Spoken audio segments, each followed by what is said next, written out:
Amém, irmãos? Vamos compartilhar a palavra. Abre lá para mim, Marcos, no capítulo 5, no versículo 35. Fala para o seu irmão, calcule a torre.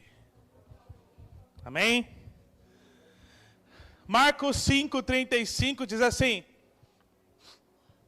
falava ele ainda quando chegaram alguns da casa do chefe da sinagoga, a quem disseram, tua filha já morreu, por que ainda incomodas o mestre?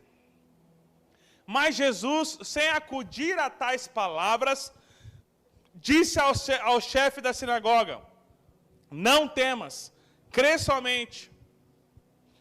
Contudo, não permitiu que alguém o acompanhasse, senão Pedro e os irmãos Tiago e João.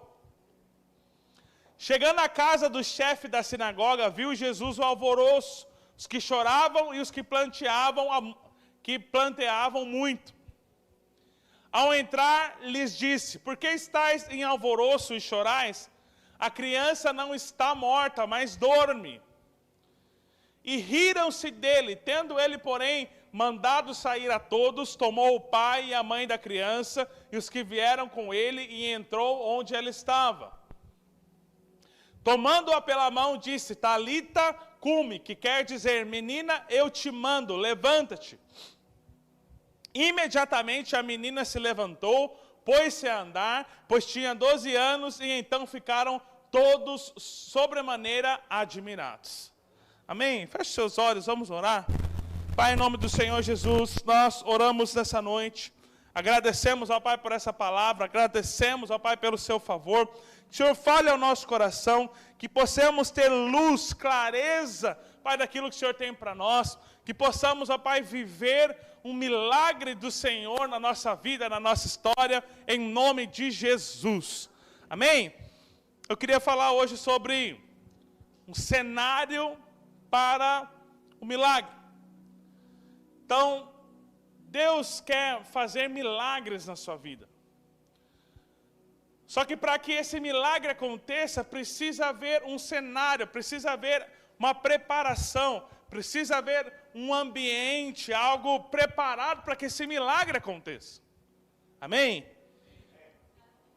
Milagres não acontecem simplesmente, eles são gerados, eles são atraídos, eles são ali alinhados conforme o cenário.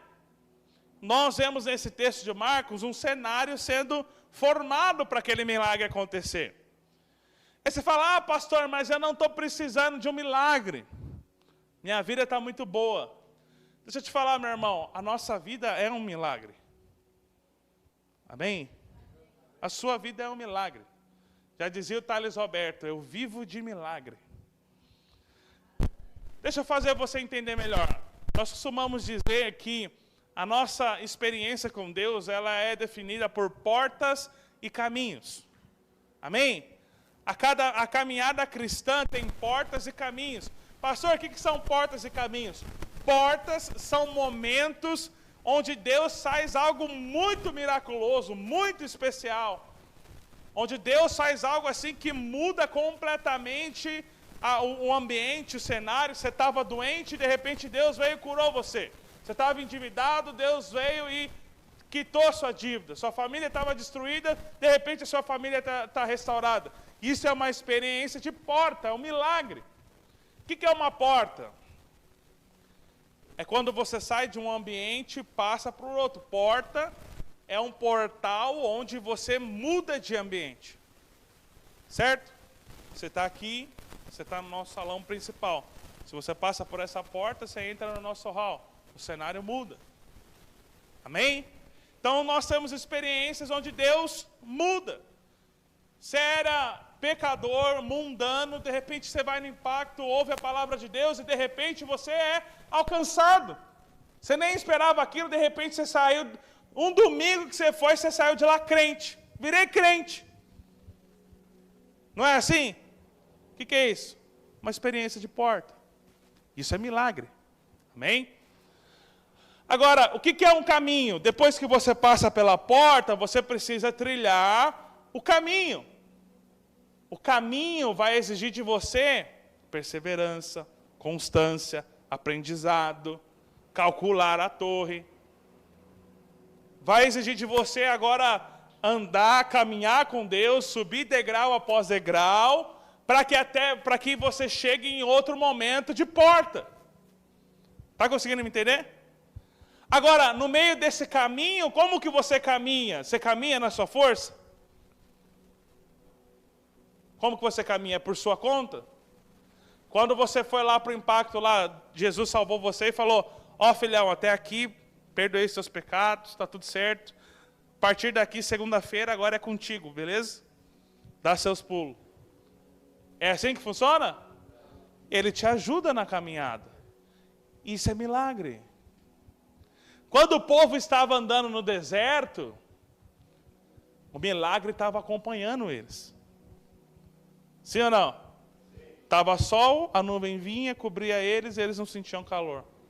De noite fazia frio, vinha a coluna de fogo e aquecia eles.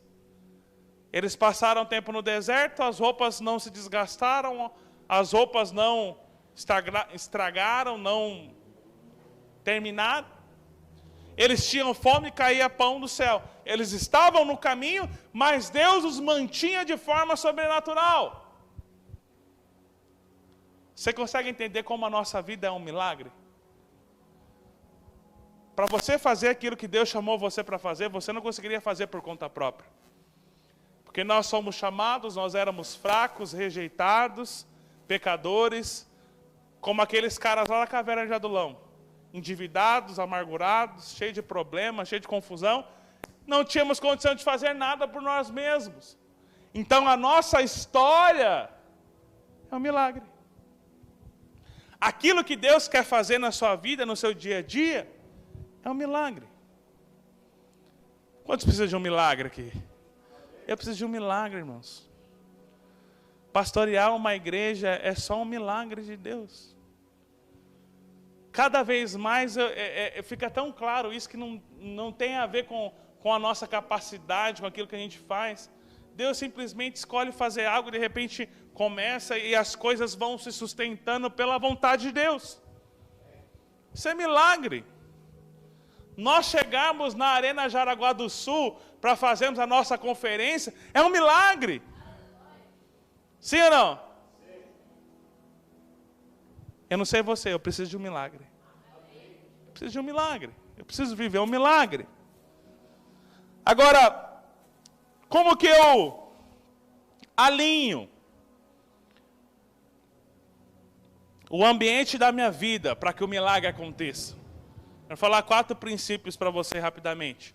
Primeira coisa, palavras. Fala para o seu irmão, palavras. Cuide com as palavras. Amém? O que tem a ver com as palavras? O que você está ouvindo, irmão? O que você está falando? As suas palavras, as palavras às pessoas ao seu redor que você tem dado ouvido, vão definir o milagre ou a ausência dele na sua vida. Pegando esse exemplo de Marcos que nós lemos ali, a história de Jairo. A filha dele estava doente, ele vai ter com Jesus, Jesus está no caminho com ele, no meio do caminho, uma multidão, uma bagunça, vem uma mulher curada, atrasa o negócio, Jairo estava aflito, de repente chega uma galera para falar, Jairo, esquece, deixa o mestre, sua filha já morreu. Jairo talvez ouviu aquilo, ficou aflito, mas a palavra fala que Jesus não acatou. Volta lá para mim o versículo. 5:35. Próximo versículo. Mas Jesus, sem acudir tais palavras. O que é acudir tais palavras? Jesus ouviu aquilo e não acudiu, não recebeu aquilo, rejeitou aquilo. Entrou por um ouvido e saiu pelo outro.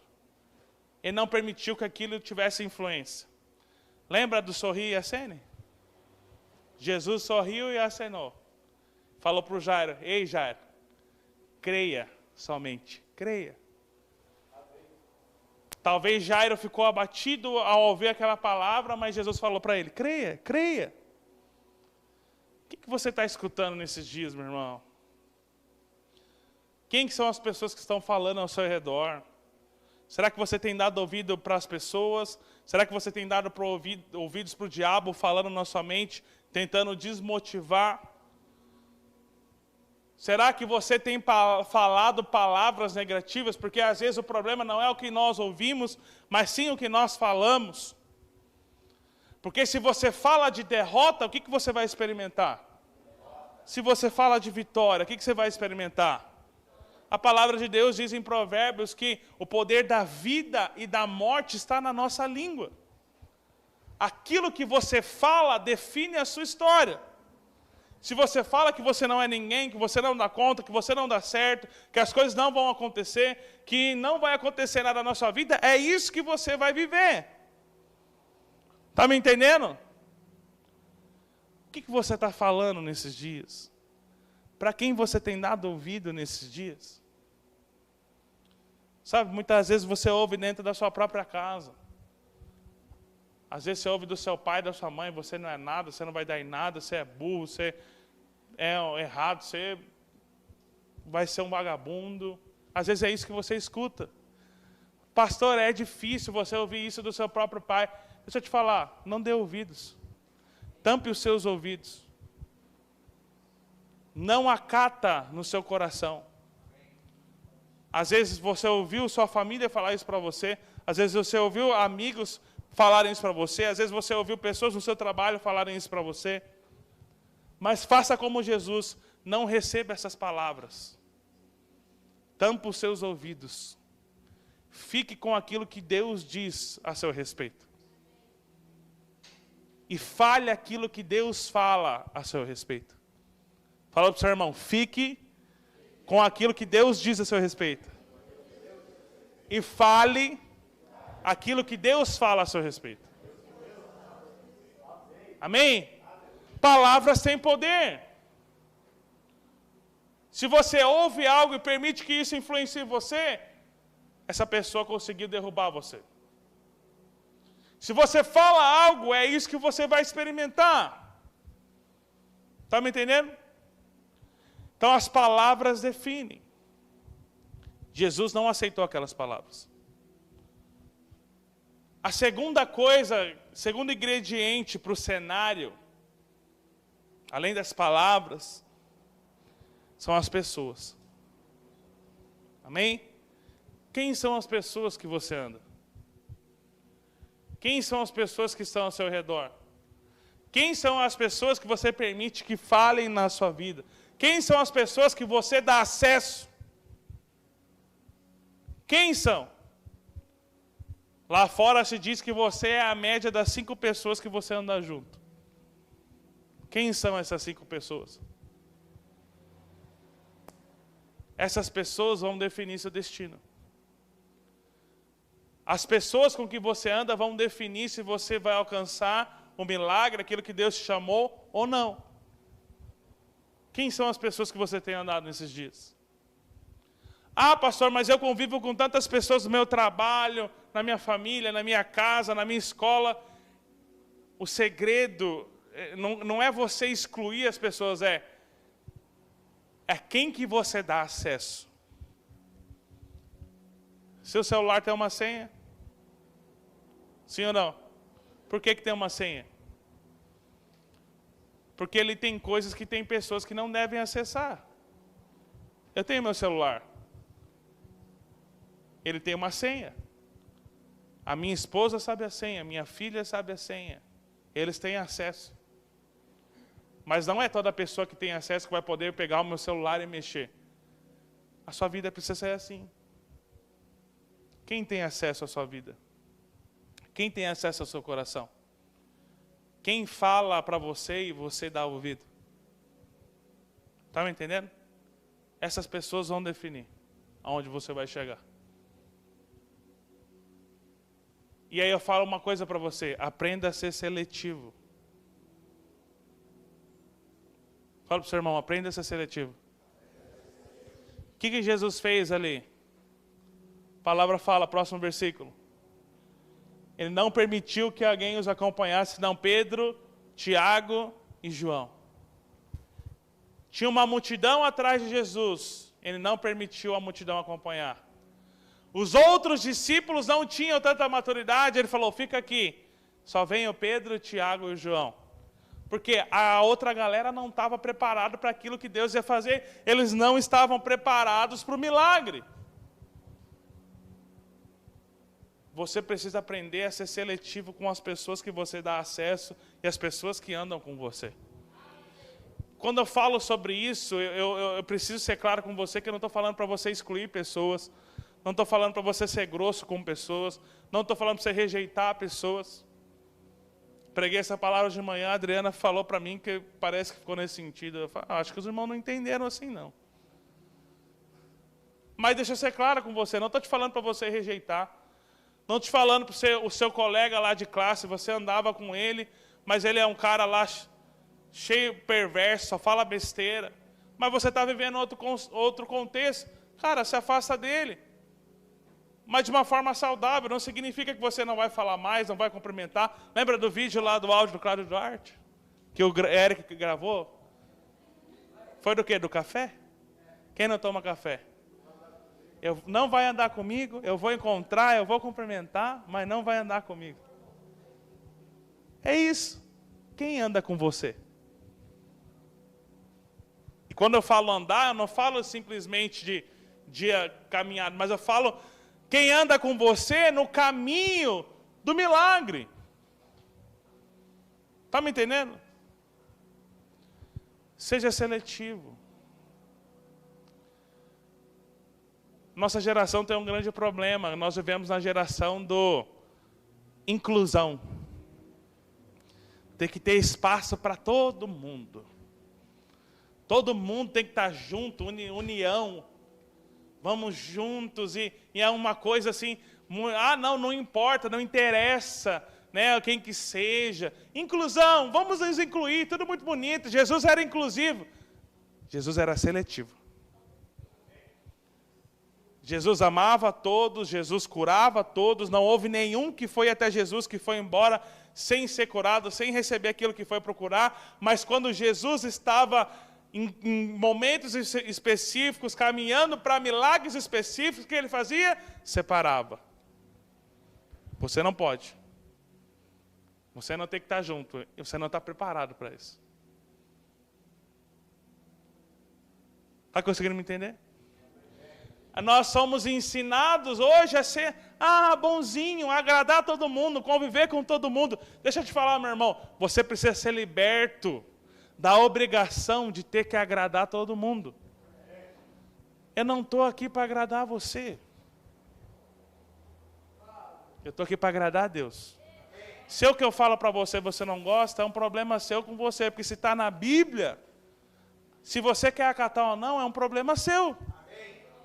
Certo? Se é o que eu falo, é aquilo que está na palavra de Deus, aí você precisa ponderar.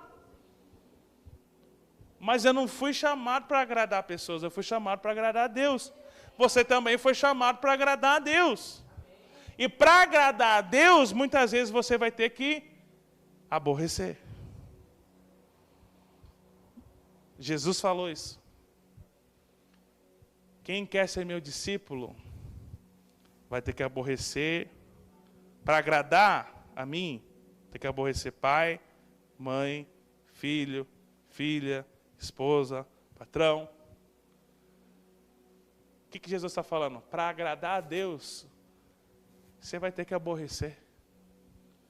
Você vai ter que se desvincular de pessoas. O Jesus que as pessoas pregam lá fora, que é tão bonzinho, inclusivo, Jesus falou, vocês estão achando que eu vim trazer paz? Eu vim trazer espada. E o filho vai virar contra o pai contra a mãe, a nora contra a sogra, porque vai haver conflito. Porque ninguém pode servir a dois senhores. Ou você escolhe agradar a Deus, ou você escolhe agradar seus amigos, agradar sua família, agradar as pessoas ao seu redor. Você precisa escolher quem que você vai agradar. É assim que funciona com Jesus. Essa geração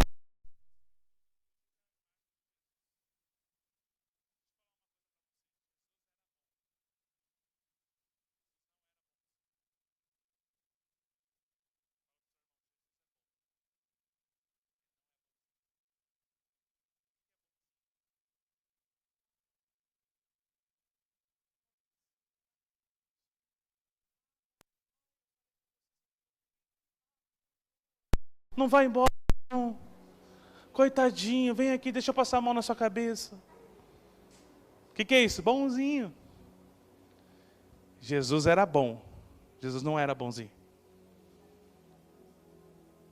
Um dia Jesus se levantou, pregou e falou: quem quiser vir a Deus vai ter que comer da minha carne e beber do meu sangue. Porque a minha carne é verdadeira comida e meu sangue é verdadeira bebida. A palavra fala que os discípulos se escandalizaram dele, foram embora. E os discípulos mais perto de Jesus falou: Jesus, essas palavras são duras demais. O que Jesus fez? Ah, não, me perdoe. Não, eu não sou o pão, não, a minha carne não é bebida, não precisa comer de mim. Volta aqui, vem aqui, não vai embora. Foi isso que Jesus fez? Jesus virou para eles e falou: vocês também não querem ir embora? Pode ir. Pedro tinha a revelação, falou: Jesus, para onde que nós vamos? Se só o Senhor tem palavras de vida eterna. Pedro entendia aquilo que Jesus tinha sido chamado para fazer.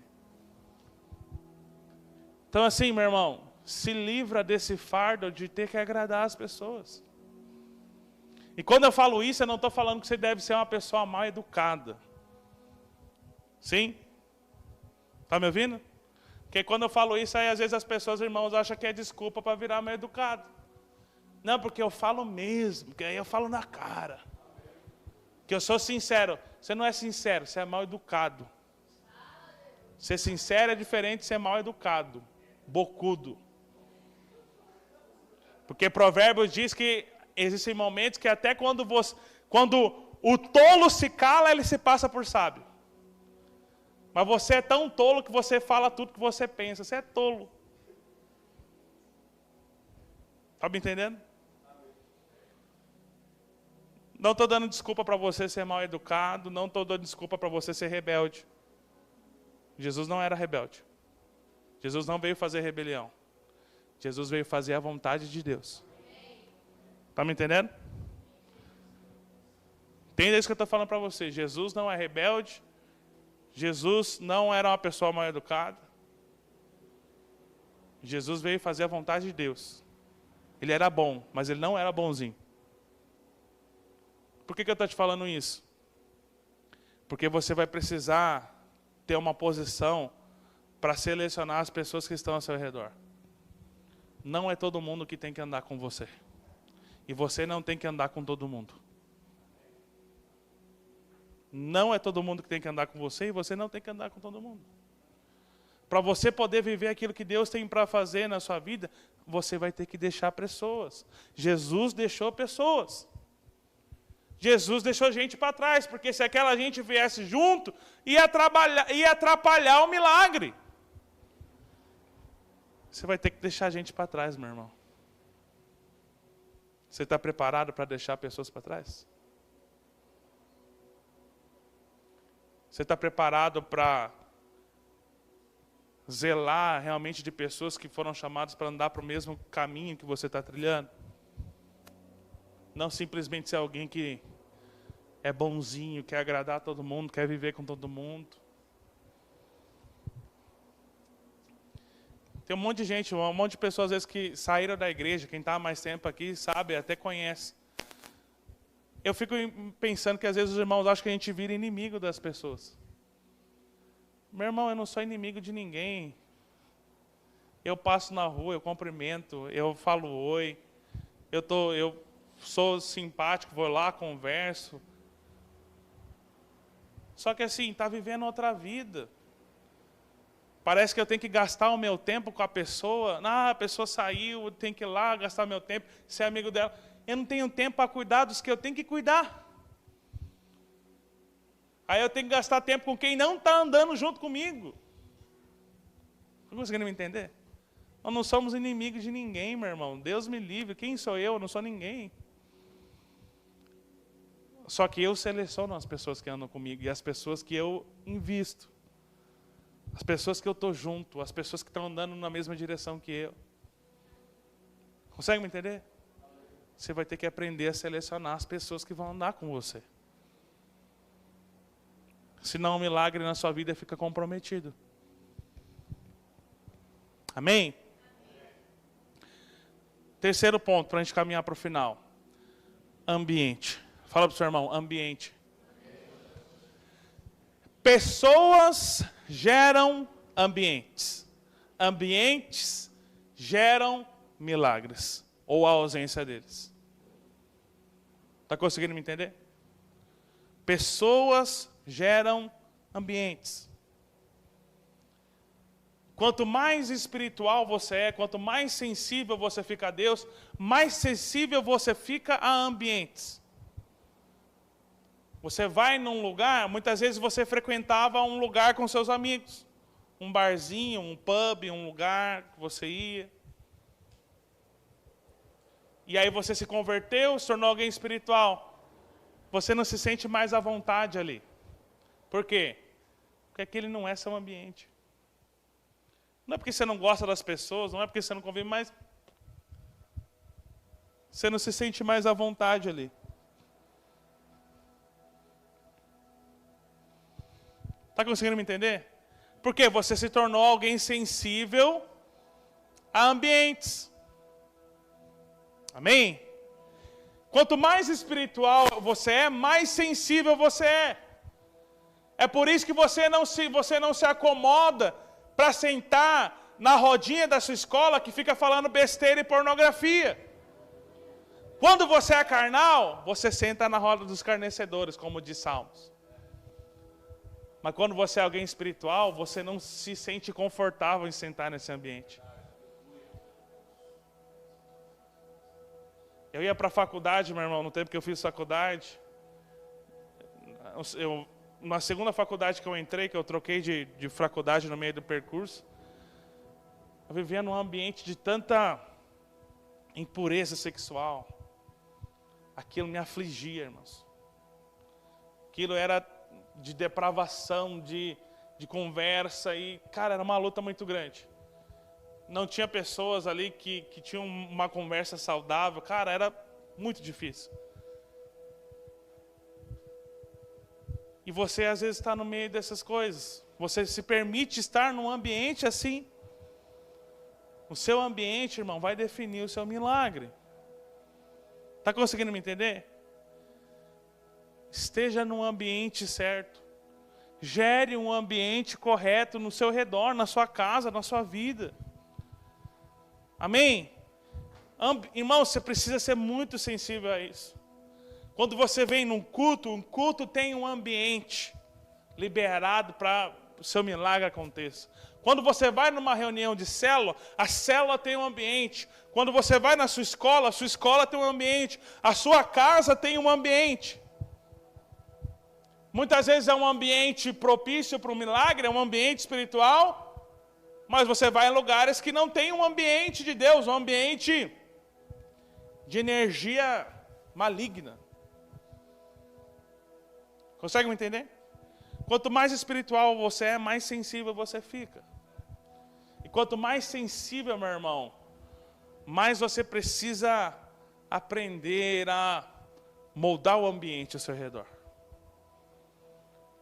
Sua casa tem um ambiente desfavorável, de briga, de gritaria, de confusão. Liga um louvor dentro da sua casa.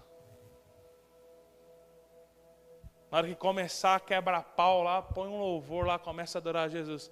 Veja, você vai ver, o ambiente vai mudar. Começou a quebrar o pau lá, bota um louvor. Bota uma pregação. O ambiente muda. Consegue me entender? Aprenda a moldar um ambiente que está ao seu redor. Um ambiente da célula, irmão. Sabe qual que é um dos problemas também? Nós somos moldados para se acostumar com ambientes ruins. A palavra fala que Ló era justo, sobrinho de Abraão, foi morar em Sodoma e Gomorra, no centro da perversidade. A palavra fala que ele vivia afligido com a impureza deles, mas ele continuava morando lá. Ao ponto de que tem que vir um anjo e levar eles arrastados para fora da cidade, senão eles iam morrer junto com aquele povo. Já ouviu falar da história de Ló? Se você não ouviu, vai ler a Bíblia. Você vai estar lá. Então assim, às vezes você se acostuma com ambientes ruins. Irmãos, eu já fui em célula que dá vontade de ir embora para casa. Eu já fui em célula que você saía da célula pior que você entrou. Por quê? Porque o ambiente era ruim. Eu já fui em célula que chegava lá, estava o William Bonner pregando, a anfitriã estava largada assim no sofá, a outra irmã estava largada do outro lado, as crianças correndo, fazendo uma fusarca, a casa toda bagunçada. Eu falei, o que aconteceu? Morreu alguém? Passou um furacão?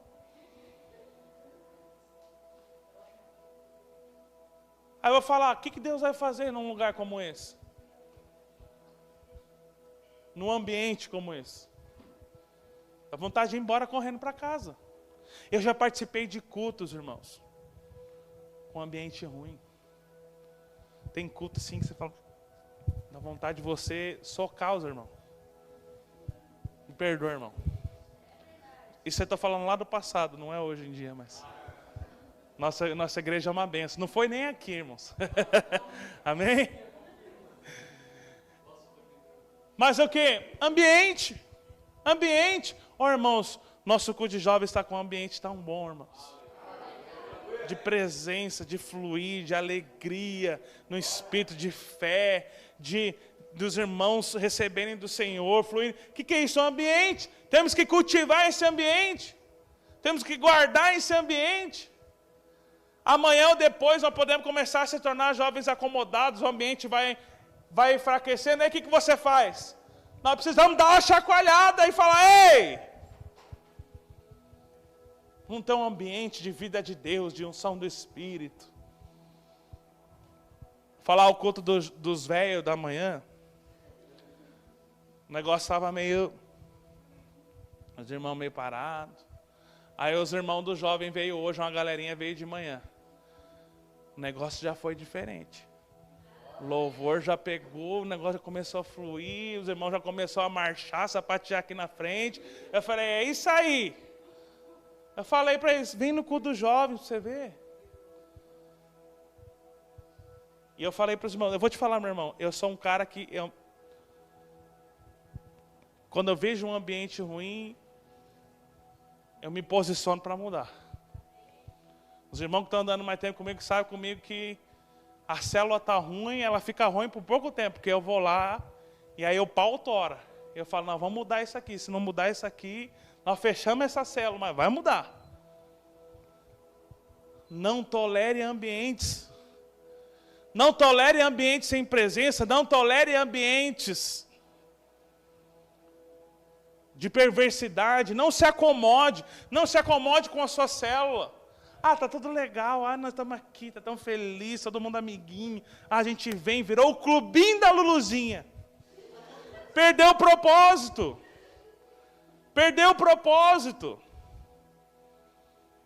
Eu vou te falar, Deus me deu um negócio assim, ó, que eu chego nesses lugares, eu estrago a alegria das pessoas. Que aí eu bagunço o negócio. Opa, isso aqui tá... Não, peraí. Vem e bagunça. Já falei uma vez lá em Novo Hamburgo, quando eu cheguei lá, tinha uma célula, uma das únicas células de jovens que tinha lá, era o clubinho da Luluzinha. Todo sábado se reunia, os irmãozinhos, nossa, bonitinho, sentava lá, assistia filme, comia pipoquinha. Ai, que legal, sábado tem um clubinho. Um dia que eu fui lá, pela misericórdia de Deus, tinha um visitante. Aí eu estou vendo os irmãos, era a véspera de Holy Fest, os irmãos combinar de ir para Holy Fest, o visitante sentado e os irmãos sentados do outro lado, combinando de ir para Holy Fest, não tiveram nem a hombridade de convidar o visitante para ir para a Holy Fest. Aí falou, ô irmãos, vocês não vão convidar o fulano para ir na Holy Fest, não? Estraguei o clubinho. Os irmãos viraram meu inimigo. Estraguei o clube. Convidei o menino. Sabe o que aconteceu? O menino foi. Sabe o que aconteceu com ele na Holy Fest? Converteu. Sabe o que aconteceu com ele? Hoje ele é líder de jovens de uma das igrejas do Rio Grande do Sul. E se eu não estou lá esse dia? E se eu não estou lá nessa célula do clubinho da Luluzinha nesse dia? O que ia acontecer? Eu só estrago prazer, irmãos. Me desculpa. Eu acho que Deus... Por que você está falando isso? Me desculpa, irmão, se eu estrago o seu prazer, é porque Deus me deu uma comissão muito específica. Quando eu vejo que o ambiente não está legal, o que eu vou lá? Vamos bagunçar aqui. Vamos mexer. Por quê? Não tolere ambientes que perderam o propósito. Não tolere ambientes que não façam você crescer. Não tolere ambientes que não façam você amadurecer, se tornar mais espiritual. Não tolere ambientes de impureza. Não tolere ambientes pecaminosos. Por quê? Porque o ambiente vai definir o seu milagre. Eu não vou falar o último ponto, esse é o último ponto que eu vou falar. Mas a palavra de Deus diz lá em Marcos, no próximo capítulo 6, não precisa abrir. Jesus foi pregar na sua cidade. Eles rejeitaram Jesus porque eles viram que ele era da família, os irmãos de Jesus estavam lá. E a palavra fala que Jesus não pôde fazer nenhum milagre entre eles. Irmão, você consegue entender o quanto isso é sério? Jesus, Deus encarnado, eu sou, não pôde fazer milagres. Por quê? Porque não tinha um ambiente. Porque eles desprezaram Jesus, porque eles zombaram de Jesus, porque foram desleais com Jesus. Você consegue entender o quanto isso é sério? Às vezes tem coisas que não aconteceram na sua vida ainda porque você está no ambiente errado. Está me entendendo? Quando Jesus chega na casa de Jairo, tinha um monte de gente lá. A palavra fala que ele estava chorando. Estava um alvoroço, uma bagunça, uma confusão. Já viu quando o pobre morre? Gritaria. E vira uma confusão. E daqui a pouco é os cachorros passando, e é os primos. E aí chora por cima do defunto. Já viu? Aqueles vídeos de velório de... Quando Jesus chegou, Jesus foi botar a ordem no barraco. Ops! Ei, não morreu não. Está dormindo. De repente, aqueles que estavam chorando, daqui a pouco já estavam dando risada. Riram de Jesus. Zombaram de Jesus. O que Jesus faz? Vaza. Sai todo mundo. Sai todo mundo da casa. Só fica Pedro, Tiago, João e os pais da criança. Tchau. Está chorando? Vai. Tchau, vai embora. Por quê? Porque Jesus sabia da importância de um ambiente. Às vezes tem coisas na sua vida que não estão acontecendo porque você está no ambiente errado. Agora deixa eu te falar a última coisa para a gente encerrar. Você precisa muitas vezes se posicionar num ambiente com um espírito mais forte. Porque você vai encontrar na sua vida, no seu contexto, ambientes favoráveis, desfavoráveis. Na sua casa, no seu trabalho, na sua faculdade. O que você vai fazer? Você não pode chegar lá e mandar todo mundo embora. O que você faz? Você precisa ter um espírito forte. Josué e Caleb tiveram outro espírito. No meio de uma multidão de pessoas que estavam murmurando, reclamando e falando, e eram milhões de pessoas. se murmurando contra Deus, querendo apedrejar os líderes, Moisés, Caleb, eles se levantaram no meio de uma multidão, 2 homens gritaram e rasgaram suas vestes. E todo mundo parou para ouvir Josué e Caleb, eram milhões de pessoas. Por quê? Porque eles tinham um espírito diferente. Jesus vem para Josué e Caleb e fala, seja forte e corajoso. Vai ter lugares que você vai ter que ter um espírito mais forte, irmão. Está me entendendo? Para mudar o ambiente. Para mudar o ambiente da célula. Para mudar o ambiente da sua casa. Para mudar o ambiente do seu trabalho. Para mudar o contexto que você está. Espírito forte. Amém? Coloque-se de pé, vamos orar.